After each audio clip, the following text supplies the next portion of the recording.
अस्सलाम वालेकुम वरहमतुल्लाहि वबरकातुहू। जी, एक बार फिर आपका मेज़बान मोहम्मद अबू बकर आपकी खिदमत में हाज़िर है और आज का जो हमारा टॉपिक है बड़ा ही इम्पोर्टेंट एफएससी प्री मेडिकल के बाद बच्चों को क्या करना चाहिए। आज के हमारे मेहमान जो कि माज़ी में पाकिस्तान के मुख्तलिफ़ सरकारी व गैर सरकारी इदारों में अपनी खिदमत सरअंजाम दे चुके हैं और इस वक्त भी शोबे सिहत से मुंसलिक हैं और इसके साथ साथ वो तलीम के शोबा में भी अपनी खिदमत सरअंजाम दे रहे हैं। जी, हाशिम रज़ा साहब जो कि पीएचडी फ़ेलो हैं। अस्सलाम वालेकुम। जी, आज का टॉपिक जो है ये बड़ा इंटरेस्टिंग है। स्पेशली ये वो मरहला होता है जहाँ पे आपने अपना कैरियर जो है वो सिलेक्ट करना होता है और इस डिसीजन की बेस पे आपकी ज़िंदगी के जो नेक्स्ट मराहिल हैं वो चल रहे होते हैं और यहाँ पे अगर सिलेक्शन गलत हो तो मैंने अपनी ज़िंदगी में देखा है कि बहुत सारे लोगों ने आफ्टर ग्रेजुएशन भी अपने फ़ील्ड को स्विच किया है, जब उनको समझ आया कि ये शोबा उनके लिए नहीं था। तो वो बहुत लेट होता है और हम चाहते हैं कि आप अपनी लाइफ में उस मोड़ पे जाके आपको ये दोबारा ना सोचना पड़े किसी मोड़ पे जाके कि हमने फील्ड शायद तब गलत चूज़ किया था। तो इसमें बगैर किसी ताख़ीर के मैं शुरू करता हूँ इसमें। जो एमबीबीएस है और बीडीएस, तो ये आज भी इनकी अहमियत से कोई इनकार नहीं है। तो अगर आपको चांस मिलता है तो आपको एमबीबीएस करना चाहिए या बीडीएस करना चाहिए। जी सर, आपका बहुत बहुत शुक्रिया, आपने अपने कीमती वक्त में से हमें टाइम दिया। तो सर, मेरा सवाल ये है कि एफएससी जो प्री मेडिकल के बच्चे और बच्चियां हैं ये हमारे साथ कॉन्टेक्ट में रहते हैं, तो इनको एफएससी प्री मेडिकल के बाद एमबीबीएस और बीडीएस के अलावा किन फील्ड्स की तरफ जाने का ऑप्शन मौजूद है, और इस हवाले से भी थोड़ा सा गाइड कर दें कि ये जो एमडी कैट टेस्ट होता है क्या ये एमबीबीएस और बीडीएस के अलावा बाकी जो फील्ड हैं अलाइड हेल्थ साइंसेज की उनके लिए ज़रूरी है, इस हवाले से गाइड कर दें। जी, आपने क्वेश्चन किया है, स्पेशली इसमें मैं वजाहत करना चाहता हूँ और ये स्पेशली मेरे स्टूडेंट्स के लिए मैसेज है कि एंट्रेंस टेस्ट जो है ये सिर्फ एमबीबीएस या बीडीएस के लिए रिक्वायर्ड नहीं है। यूएचएस की रिसेंटली जो मीटिंग हुई है उसमें ये डिसाइड किया गया है कि अगर आपको अलाइड हेल्थ साइंसेज प्रोग्राम्स, जिसका मैंने अभी प्रीवियस या नेक्स्ट अभी मैं जिक्र करूँगा, तो उसमें आप वो डिफरेंट प्रोग्राम्स के बारे में बताएंगे, तो उनमें एडमिशन लेने के लिए आपको एंट्रेंस टेस्ट जो है वो पास करना ज़रूरी है, क्योंकि जो एडमिशन क्राइटेरिया जो यूएचएस की पॉलिसी के मुताबिक है। जी,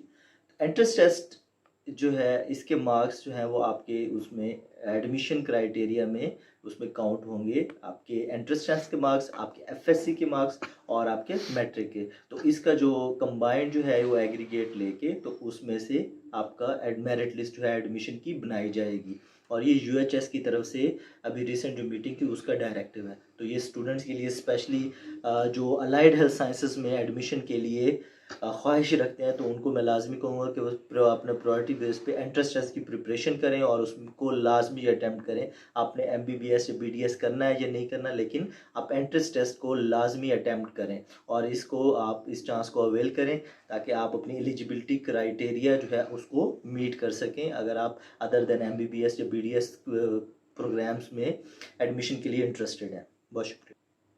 जी सर, मेरा नेक्स्ट क्वेश्चन ये है कि एमबीबीएस के अलावा भी सर कोई ऐसे शोबे हैं जिनके अंदर एडमिशन लेकर बच्चा अच्छा परफॉर्म कर सके, अच्छा नाम कमा सके। बीबीएस और बीडीएस में एडमिशन नहीं होता, तो इसमें आपके पास बहुत सारी अपॉर्चुनिटीज़ जो हैं, बहुत सारे प्रोग्राम्स जो हैं other than MBBS and BDS available हैं। डीवीएम का ऑप्शन अवेलेबल है, उसके अलावा form D, doctor of pharmacy, उसके अलावा जो है ये प्रोग्राम, जो दोनों प्रोग्राम बहुत अच्छे हैं। लेकिन इसके अलावा अगर आप इंटरेस्टेड हैं, इनमें एडमिशन नहीं होता या आप लेना नहीं चाहते, तो नेक्स्ट जो हमारे पास प्रोग्राम अवेलेबल है उसमें काफ़ी वैरायटी है। जो अलाइड हेल्थ साइंस के नाम से जो प्रोग्राम्स हैं, अलाइड हेल्थ साइंस का ग्रुप जो है आफ्टर एफएससी अवेलेबल है, जिसमें बैचलर प्रोग्राम्स शामिल है, जिसमें bachelor in medical laboratory technology और इसी तरीके से जो बैचलर प्रोग्राम है जिसमें डिफरेंट टेक्नोलॉजीज़ हैं, जैसे एनेस्थीसिया, उसके अलावा आर्डियोलॉजी, उसके अलावा imaging technology, dental technology, OT technology, bachelor in, इसके अलावा bachelor in clinical psychology, bachelor in renal dialysis technology, bachelor in vision sciences, bachelor in emergency and intensive care, bachelor in cardiac perfusion, human nutrition. और इसके अलावा इन bachelor ये 14 programme हैं जो different आपको इसमें अलाइड हेल्थ साइंस प्रोग्राम में मिलते हैं। और इवन इसके साथ आप डीपीटी, डॉक्टर ऑफ फिजियोथेरेपी, बहुत अच्छा प्रोग्राम है। उसके अलावा अगर हम अलाइड हेल्थ साइंस प्रोग्राम्स के अलावा बात करें तो उसमें जो प्योर सब्जेक्ट्स हैं, जैसे BS in physics, BS in chemistry, BS in microbiology, BS in biochemistry, BS in biotechnology, और इसके साथ ही बीएस इन बायोलॉजिकल साइंसेस, उसके अलावा BS in botany and BS in zoology. जी, तो इन प्रोग्राम्स के भी प्योर सब्जेक्ट्स के अलावा भी अगर हम देखें तो हमारे पास और ऑप्शंस जो हैं वो अवेलेबल हैं, like BS forestry, BS fisheries और बीएस फूड टेक्नोलॉजी। जी, इसके साथ मज़ीद भी बहुत सारे ऐसे प्रोग्राम्स अवेलेबल हैं जिसमें स्टूडेंट अपनी चॉइस और अपने इंटरेस्ट के अकॉर्डिंग जो है एडमिशन ले सकते हैं, जैसे कि बीएस एग्रीकल्चर, उसके अलावा BS in fisheries and aquaculture, environmental sciences, food science and technology, BS dairy technology, BS poultry sciences. जी सर, एक बहुत इम्पोर्टेंट क्वेश्चन है जो मैं आपसे पूछने वाला हूँ। सवाल यह है कि बच्चों को फील्ड चॉइस करते वक्त किन चीज़ों का ख्याल रखना चाहिए, किस चीज़ को मद्देनज़र रखते हुए अपना वो प्रोग्राम या अपना शुबा को वो चॉइस करें। इस सवाल से हमें गाइड करें कि अपनी चॉइस को किस तरह से परफेक्ट कर सकते हैं, जो उनकी अगली आने वाली लाइफ है उस शुबे के अंदर वो अच्छा परफॉर्म भी कर सकें और अच्छा स्कोप भी हो। उसका चॉइस और उसका इंतखाब कैसे किया जाए। जी सर, स्कोप के हवाले से जो आपने क्वेश्चन किया है उसमें मैं क्लियर बता दूं, स्कोप आप कोई सा भी शोबा सेलेक्ट करते हैं तो उसमें जो हमने अपनी अमली ज़िंदगी में देखा है उसमें आपकी डेडिकेशन जो है वो बहुत ज़्यादा मीनिंगफुल होती है। आपके किसी भी शोबा में जो आपका स्कोप होता है, आपकी डेडिकेशन पे डिपेंड करता है कि आप उस में आपने अपने उस प्रोफेशन के साथ कितनी डेडिकेशन रखी है, कितना ज़्यादा उसमें आपने अपनी एफर्ट्स इनपुट किए हैं, और उसके बाद जो है आप उस शोबे की महराज तक पहुंचते हैं। लेकिन ये सिर्फ डेडिकेशन जो है वो सफिशेंट नहीं है। इसमें जो शोबे की जो सिलेक्शन है वो भी, उसकी जो अहमियत है उससे कोई इनकार नहीं कर सकता। जो शोबे का सिलेक्शन है यही आपको आपकी जो लाइफ है उसको फर्दर जो है वो उसके लिए डायरेक्शन होती है, और उसी में ही आपने फर्दर जितना भी आपने अपनी कैरियर में वर्क करना होता है तो आपने इस फैसले की बेस पे आपने करना होता है। तो शोबे को जो है जब आप करें तो इसमें मैं आपको ये सजेस्ट करूँगा कि आप जो भी शोबा सेलेक्ट करना चाहते हैं तो उसके जो उसमें जो लोग जो एक्सपर्टीज़ है जिनको हम मेंटोर्स कहते हैं तो आप उनसे मिलें, अपने जो है क्वेश्चंस जो हैं उनसे उनसे पूछें, उनसे आप उनके तजर्बात का पूछें, और उस जो शोबा आप चूज़ करना चाह रहे हैं उसके बारे में जो अच्छी बातें हैं, जो उसमें मुश्किलात हैं, उन सब के बारे में आप जानें, और उसके बाद अपने आप को तैयार करें उस शोबे को सिलेक्ट करते हुए। स्कोप के हवाले से मैं इसमें आपको वजाहत करता चलूँ, एचईसी की नोटिफिकेशन के मुताबिक जो 16 ईयर एजुकेशन है उसके बाद आपको अगर जॉब ऑफर होगी तो 17 स्केल में, बीपीएस 17 में जो गस्टेड स्केल है उसमें आपको जॉब ऑफर होती है। लेकिन सरकारी जॉब लाजमी नहीं होती कि आप हमेशा सरकारी जॉब ही करें। अगर आपने पैसे कमाने लाइफ में सक्सेसफुल होने तो प्राइवेट सेक्टर भी आपको बहुत अच्छे पैकेजेस ऑफर करता है, और उसमें आपकी जितना आप इनपुट देते हैं उतना ही आप अच्छा प्रोग्रेस कर सकते हैं। और उसके अलावा इंटरनेशनली भी आप जो है वो आपके पास जॉब की अपॉर्चुनिटीज़ अवेलेबल होती हैं। तो इसमें अपने आप को सिर्फ सरकारी जॉब की हद तक जो है अपने आप को महदूद ना करें, और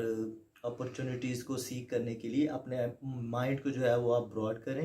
क्योंकि अपॉर्चुनिटीज़ आप तभी अवेल कर सकते हैं जब आप ये सरकारी और प्राइवेट जॉब वाली सोच से निकलेंगे। लेकिन इसमें मैं बता दूं आपको, तो एक तो आपके पास स्कोप जो है जिस तरह मैंने अभी बताया, सरकारी जॉब में आपके पास आफ्टर 16 ईयर एजुकेशन 17 स्केल का ऑप्शन होता है। उसके अलावा आप इसमें अपनी स्टडी जो है वो फर्दर एमफिल और पीएचडी जो है वो कर सकते हैं, और आप एजुकेशन सेक्टर में या हायर एजुकेशन में जो है आप अपने कैरियर को प्रोग्रेस कर सकते हैं। उसके अलावा जिस तरीके से मैंने प्योर सब्जेक्ट्स की बात किया, like BS English, BS chemistry, BS physics, BS botany, BS zoology, तो इसमें आप एजुकेशन सेक्टर में जो है बीपीएस 16 और बीपीएस 17 में एज एजुकेटर जो है वो आप अपॉइंट हो सकते हैं। उसके अलावा आप बीएस की बेस पे आप सीएसएस के लिए जो है आप एग्ज़ाम के लिए जो एलिजिबल होते हैं, और आप उसकी प्रिपरेशन इस अपने प्रोग्राम के साथ साथ करके तो आप उसमें भी जो है अपना कैरियर जो है वो बना सकते हैं। आप हमें बीएस अलाइड हेल्थ साइंसेज के जो प्रोग्राम है इनकी अहमियत और इनके स्कोप के हवाले से बता दें कि इनके करने के बाद हमारे स्टूडेंट्स क्या अचीव कर सकते हैं, उनको क्या फ़वाइद हासिल हो सकते हैं, इस बारे में गाइड कर दें। हेल्थ साइंसेज जो ग्रुप है उसके स्कोप के हवाले से बात करें तो उसमें आफ्टर 4 ईयर बीएस आप सरकारी और जो प्राइवेट हैं उन दोनों सेक्टर्स में आप खिदमात अपनी फ़राहम कर सकते हैं। अगर सरकारी सेक्टर जिस तरह गवर्नमेंट सेक्टर की बात करें हम, तो उसमें जो जॉब अपॉर्चुनिटी है उसमें डीएचक्यूज़ और टीएचक्यूज़ जो हमारे डिस्ट्रिक्ट हेडक्वार्टर और तहसील हेडक्वार्टर हॉस्पिटल हैं, और इवन अब जो है रूरल हेल्थ सेंटर और बेसिक हेल्थ यूनिट, इनके ऊपर भी जो है वो उनकी जो नई जो यार्ड स्टिक है उसके अंदर इन कैटेगरीज़ को ऐड किया गया है, तो वहाँ पे भी आपकी बीपीएस 17 में अपॉइंटमेंट हो सकती है। उसके अलावा गवर्नमेंट के डिफरेंट प्रोग्राम्स जो हैं, जिस तरह एनजीओज़ के एफिलिएटेड प्रोग्राम्स है या फंडेड प्रोग्राम है, तो उनके अंदर भी डिफरेंट टाइम में डिफरेंट इसके रिलेटेड पोस्ट जो हैं वो ऑफ़र होती रहती हैं, उसमें भी आप अपनी खिदमत फराहम कर सकते हैं। उसके अलावा प्राइवेट सेक्टर में जिस तरह हमारे जो इंटरनेशनल हॉस्पिटल्स हैं, जो इसकी मैं एग्जांपल दूँ तो इंडस हॉस्पिटल है, इसमें आपको एज टेक्नोलॉजिस्ट जो है अपॉइंट किया जाता है, और आपका जो रोल होता है अपनी टेक्नोलॉजी में वो एक पिवटल रोल होता है। आपको एक मैनेजरल रोल और एक टेक्निकल रोल जो है, एक रिस्पेक्टफुल जो है वो जॉब ऑफ़र होती है, और इसमें जो है ये एक बड़ा अच्छा स्कोप है। और जो इन डिमांडिंग जो ये इसकी जितनी टेक्नोलॉजीज़ हैं अलाइड हेल्थ साइंसेज की, तो इन डिमांडिंग है, और इसमें हमें नेशनली भी जॉब अपॉर्चुनिटीज़ हैं और इंटरनेशनली भी बहुत सारे जो है हमारे पाकिस्तानी स्टूडेंट्स जो हैं वो जो हमारे इंटरनेशनल जो है हमारी लेवल पे वो इसमें जॉब्स कर रहे हैं और अपनी खिदमत जो है वो फराहम कर रहे हैं, और वो मुल्क की जो ज़र मुबादला है उसमें अपना हिस्सा डाल रहे हैं। बहुत शुक्रिया। जी सर, बहुत बहुत शुक्रिया, आपने अपने कीमती वक्त से हमें टाइम दिया और हमारे नाज़रीन के लिए आपने अच्छे तरीके से गाइड किया। और मैं नाज़रीन से भी गुजारिश करूंगा कि फ़ीडबैक के तौर पर आप हमें कमेंट बॉक्स में कमेंट कर सकते हैं, और किसी भी प्रोग्राम के बारे में डिटेल जानना चाहें तो आप कमेंट करें। इंशाल्लाह इस टॉपिक पर मज़ीद आपको डिटेल इन्फॉर्मेशन मिलेगी। देखते रहिए, अटैच रहिए हमारे चैनल के साथ, और जो न्यू लोग हैं सब्सक्राइब भी करें, लाइक भी करें और दूसरों के साथ शेयर भी करें। जज़ाकल्लाह।